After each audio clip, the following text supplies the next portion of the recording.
আসসালামু আলাইকুম। আল্লাহ তাআলার ৯৯ নাম।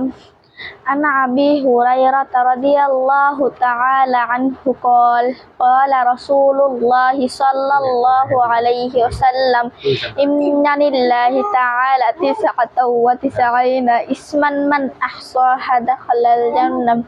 হযরত আবু হুরায়রা রাদিয়াল্লাহু তাআলা আনহু হইতে বর্ণিত, তিনি বলেন হযরত আবু হুরায়রা রাদিয়াল্লাহু তাআলা হযরত মুহাম্মদ সাল্লাল্লাহু আলাইহি ওয়াসাল্লাম ফরমায়াছেন, নিশ্চয় আল্লাহ তাআলার ৯৯টি পবিত্র নাম আছে, যে ওইগুলো মুখস্থ করিবে সে বেহেশতে প্রবেশ করিবে।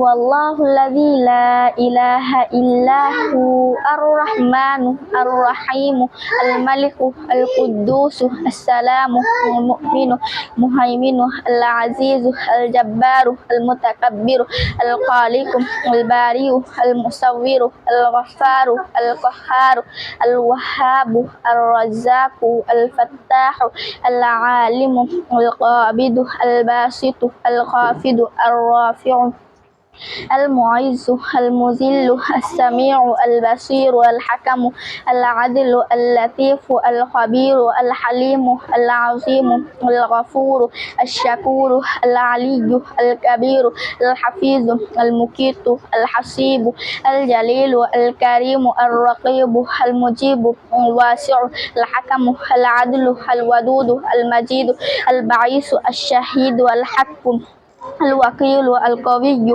الولي الحميد المحصي المبدي المميت المحيي المميت الحي القيوم الواجد الماجد الواحد الأحد الصمد القدير المقتدر المقدم المؤخر الأول الآخر الظاهر الباطن الوالي المتعالي البر التواب المنتقم العفو الرؤوف الملك الملك ذو الجلال والإكرام المقسط الجميع الغني المنيع الضار النفيع النور الهدي البديع الباقي الوارث الصبور। السلام عليكم ورحمة الله وبركاته।